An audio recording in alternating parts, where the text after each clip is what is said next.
This video is sponsored by Crimson Manifesto, Knuckles OX, Zach Haji, Jelpy, and Baba Snake.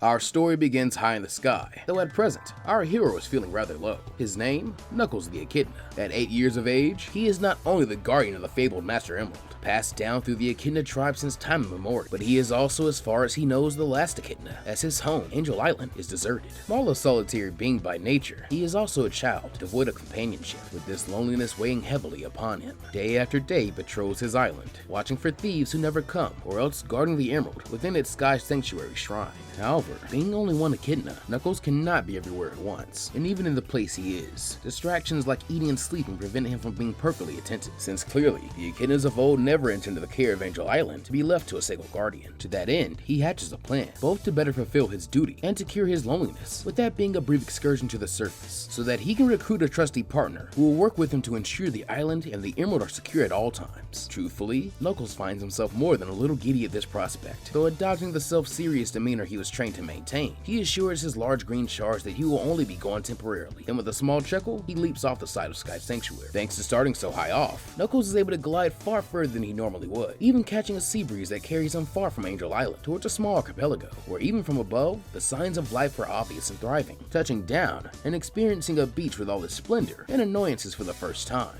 Truly wild, as it's like the sands of Desert Palace, but instead of bordering a mine, it borders water. The young Echidna sets off in search of his comrade. Naturally, they must be as stout of heart and mind as him, a honed warrior who will give life and limb in service of the Master Emerald, and a truly great wham! Suddenly Knuckles is struck by a speeding blue object, with the force of the impact being enough to knock the red ruffian off his feet. Meanwhile, the blue blur also comes skidding to a stop, and as Knuckles gazes upon it, he sees it as a person around his age. No, an Echidna, for it must be an Echidna. It has the same long dark nose, the same big eyes and body shape, and most importantly, quills just like him. But while Knuckles are long, this stranger's are shorter, spiky, and swept back. Curiously, Knuckles asks what an Echidna is doing here on the surface. Though grinning rascally, the blue newcomer laughs that he must have hit this guy harder than he thought. He's not an Echidna, he's a hedgehog. Fastest hedgehog around, in fact. And the name's Sonic. This is all a lot for the young Knuckles to take in, and it's also conveyed so rapidly due to how hyper this kid is. Though when Sonic kindly offers him a hand and apologizes for not looking where he's going, he shakes it, introducing himself and explaining his mission. Still grinning, Sonic agrees that you gotta have pals. They're the best thing in the world. Though when Knuckles questions if he has any of his own, the hedgehog's quills droop slightly, as he admits that he's been on his own for as long as he can remember, just seeing where the wind takes him and living life 100 miles at a time, sensing the evident loneliness in this creature as it so closely mirrors his own, as well as figuring that Sonic's speed will be useful for patrolling the island. Not to mention the physical similarities must mean there is some link between Echidnas and hedgehogs. Knuckles suggests that if he would like, perhaps the wind could next take him to Angel Island. Perking up at this suggestion, Sonic grins that old Knucklehead doesn't have to twist his arm, with this seeing the pair return triumphantly to the island not long after. While at first Sonic had only intended to visit, he can't deny that he likes having Knuckles around, as the older boy is undeniably cool, even if he has a bit of a stick up his butt about the Master Emerald, and so decides to stick around a bit longer with his bud, even pitching in like the Echidna hoped he would. In turn, Knuckles is grateful for Sonic's assistance, but even more for his company, as there is a free-spiritedness to the hedgehog, which can make him laugh, something he had not done for a long time. Recognizing this, Knuckles slowly begins to trust Sonic with more and more important work regarding the Master Emerald, taking on a big brotherly role as he guides the younger boy through his care and history. And while in his usual brash way, Sonic pretends not to take it seriously, Knuckles can see that he is paying attention, likely out of respect for how much this clearly means to the red-furred youth. However, their brotherly bond does not just extend to work, as when Sonic does convince Knuckles to take some time off for R&R, the boys share their hobbies, with Knuckles racing Sonic and naturally becoming a considerably faster Echidna, having to keep up with the blue blur, who wants to be able to take trips with his best bud, but can't do that if he's moving at what the spiky speedster deems a snail's pace. In turn, Knuckles teaches Sonic to fight like a true warrior, since despite what the hedgehog says, ramming into someone at 1,000,000 miles an hour is not an effective combat strategy, with Knuck showing him how to spar along some actual fighting logic to improve his battle IQ. That makes him into a more well-rounded combatant, should trouble ever arrive on Angel Island. Speaking of the island, thanks to Sonic's influence, the boys do occasionally leave, heading down to the surface so Sonic can show Knuckles some neat stuff he never knew about with his head in the clouds. It is during one of these trips, about 2 years after meeting, that the boys come across another figure afflicted with the curse of loneliness that had plagued them before they had each other, that being a twin-tailed yellow fox boy of about 3 years of age. From the looks of things, he is all alone, aside from a pair of bullies who appear to be picking on the little fox. As guardians, neither Sonic nor Knuckles can abide this, and so showing off what they've learned from each other, Sonic delivers a well-placed sliding kick kick to knock the two jerks off their feet, while Knuckles uses his improved speed to rush forward and catch them in midair, holding back his full strength before smacking their heads together in a loud crack that sees the bullies running away in tears with their own tails between their legs. With that dealt with, the two boys then go to check on the fox, with the little guy thanking them gratefully as he introduces himself as Tails Prower, though everyone just calls him Tails, his tone suggesting that this nickname is seldom meant as praise. However, flashing one of those happy-go-lucky grins of his, Sonic replies that he thinks his tails are the coolest thing he's seen in years, and that he bets he could even fly with them, which is even more awesome than Knuckles gliding. A little defensively, Knuckles retorts that it's more flight than he can perform, teasingly calling him a land rat, to which Sonic snarks, "It's a miracle Nuts can glide at all with a head so full of rocks weighing him down." However, before Knuckles can retort, this bickering gets cut short as Tails laughs, calling the boys funny, with his pure innocence cooling both heads, as the elder pair smile and suggest that if he doesn't have anywhere to go, he could join them back at their place, since while it's kinda isolated, there'll be plenty more laughs to be had. Eyes lighting up at this, as he's never experienced such kindness before. Tails is eager to accept, even showing off the flight Sonic had hypothesized, as he jumps for joy and stays aloft for an impressive amount of airtime. And so it is that three boys return to Angel Island that day, with Tails filling out their little family as the heart of their group, stepping in whenever his big brother's arguing gets a bit too heated, as well as being ever eager to share pastimes with them, with him picking up both a lot of speed and power from the other boys. Though as well as being full of heart, the twin-tailed fox is also a budding genius, as at 3 years of age, he is easily the smartest of the bunch, and as he grows, this only becomes more pronounced, with him going so far as to put his mechanical mind to use, building them a house, albeit a somewhat primitive one, so they can live in something resembling comfort. Not only that, but by the time he is 5, he is already attempting to run experiments with the Master Emerald, as while he does know all the lore and legends passed down from Knuckles, being leagues more studious than Sonic, neither of his big bros can tell him exactly what it is, and this is something the scientists in him must find an answer to. While this research is hampered somewhat by the lack of much technology on Angel Island, Sonic is there to help, making more sojourns down to the surface to fetch Tails what he needs, with Knuckles being torn on the matter, as while he wants to help his youngest brother in arms just as much as Sonic does, he is not so naive as to believe that no danger exists down on the surface. Ironically, it is the completion of Tails' work that confirms this, as through careful study of the Master Emerald, he is able to not only prove the existence of the fabled Chaos Emeralds, which are bound to their master, but also track them, with it seeming someone is collecting them, having acquired 5 at present. Putting that big brain to use once more, Tails constructs a telescope to go with its new sensor, through which he and his brothers can observe this gathering. Though when he looks down upon the world, the young fox is horrified to see that the culprit in question is some sort of egg-shaped human madman, corrupting the nature of any place he goes with heavy industrialization, while abducting helpless animals and using them as the power source for terrifying war machines, which he turns loose upon their former friends in his quest for the emeralds. Naturally, Tails' horrified shriek is enough to draw Sonic and Knuckles, both of whom express concern for the little brother, asking what's wrong, before taking a look through the telescope and seeing for themselves. Hot-headed as ever, Sonic calls this appalling, stating that they need to get down there right now and help kick that bad guy's big bald butt, a claim Tails agrees with the right thing to do, though as the eldest, Knuckles puts his foot down, stating that the goings-on of the surface are not their concern.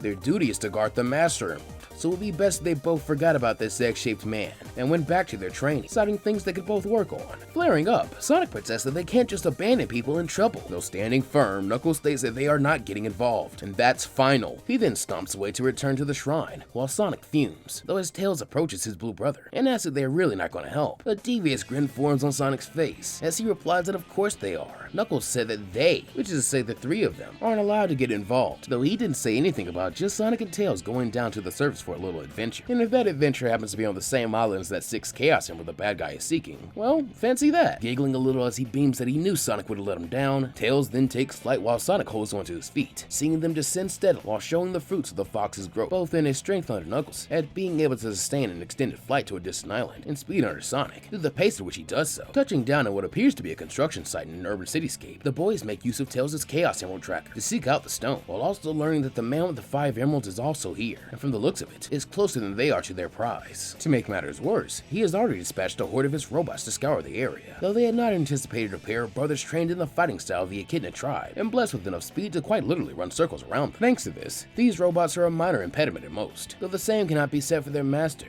as when the 2 boys reach the end of the area where the Chaos Emerald is said to lie, they find him floating up some sort of round hover car in a blusterly bellow. This man demands to know who dares interfere with the genius work of Dr. Ivo Robotnik, to which Sonic cheekily replies it's more like Robotnik, as their nickname for him was catchier, before stating that their names are Sonic and Tails, and they're guardians of those emeralds the doc has, so why doesn't he be a good little egg and hand them over so no one needs to get hurt? Cackling in the face of such arrogance, Robotnik jeers that the only ones likely to get hurt here are the 2 little rats, as he begins launching spiked balls from the bottom of his hovercraft. Thinking fast, Sonic grabs Tails and begins dashing around the place, avoiding the orbs, though knowing delaying tactics won't get them anywhere. anywhere. Tails uses his knowledge of geometry to suggest Sonic use a series of steel girders linked against barrels as a makeshift liver to fire the balls right back at Robotnik. Grinning that his little buddy's a genius, Sonic sets to work, leaping onto a girder and taunting the doctor until he drops a ball, at which point the Hedgehog leaps onto the other end and whacks the projectile right back at its sender. This does considerable damage to the hovercraft, with Robotnik shouting this cannot be. But before Sonic can try the trick again, in hopes of driving him off, he is horrified to see the doc has chosen another target, Tails, due to having deemed him the brains of the operation. Taking off at top speed, Sonic attempts to throw himself between the incoming spike ball and Tails, not caring what happens to himself. Though before he can, a very familiar echidna glides into view and punches the ball right back at Robotnik so hard it nearly disintegrates, causing his vehicle to smoke and sputter.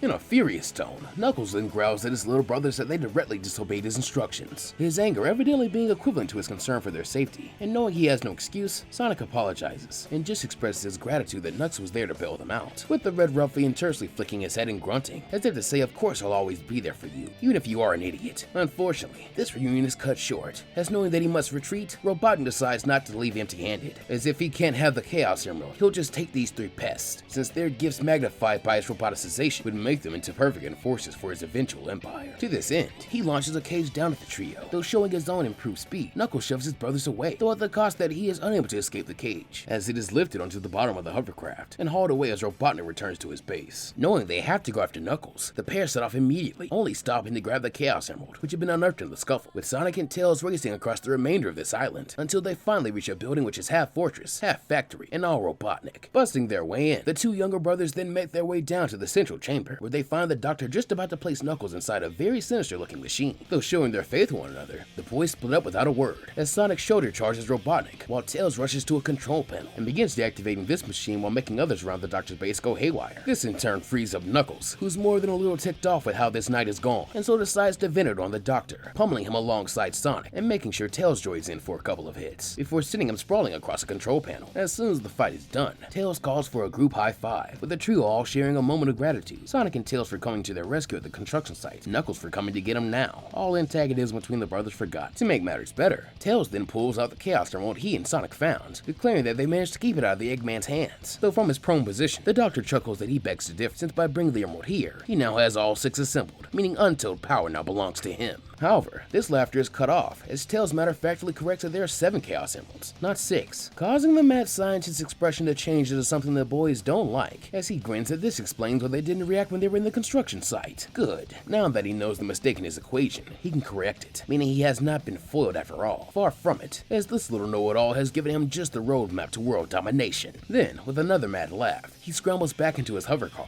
and as a crane shoots out to snatch the 6 emerald from Tails' hand, he blasts off, crashing through the ceiling and vanishing into the night sky above. For a moment, Sonic considers jetting off after this bozo, though curbing this impulse, he instead looks to Knuckles, placing his faith in him as the eldest and asking what the plan is. For a moment, the echidna says nothing. Then as a resolute expression crosses his face, he declares that it seems they can no longer remain impartial, since it was their actions that caused this new threat to arise. So their duty is clear. They must be the ones to stop this Dr. Eggman. And that's part 1 of this former What If Super Mini. I have to say, doing a Sonic What If is a pretty amazing treat for me that feels about as natural as talking about Dragon Ball and Pokemon to me, as those 3 things, along with superheroes just in general, were ridiculously major parts of my childhood interest. So tell me what you thought and if you're excited for more. If you enjoyed, do me a favor and leave a like and sub so you don't miss the next episode. And shoutouts to creators like the Sega Scourge, Pickle Dill, and RuneScript for inspiring me to hold on to Sonic What Ifs. And before we go, one final special shoutouts to supporters of the day: Jaquan Copeland, Tony Kage, Alan Calixto, CrabTuber4552, and Michael Adams. Thanks to these wonderful peeps and everyone else who supports the channel's content. Remember to take care of yourselves and the world around you. Remember not to go too fast while you're going beyond Plus Ultra. And I'll see you guys next time.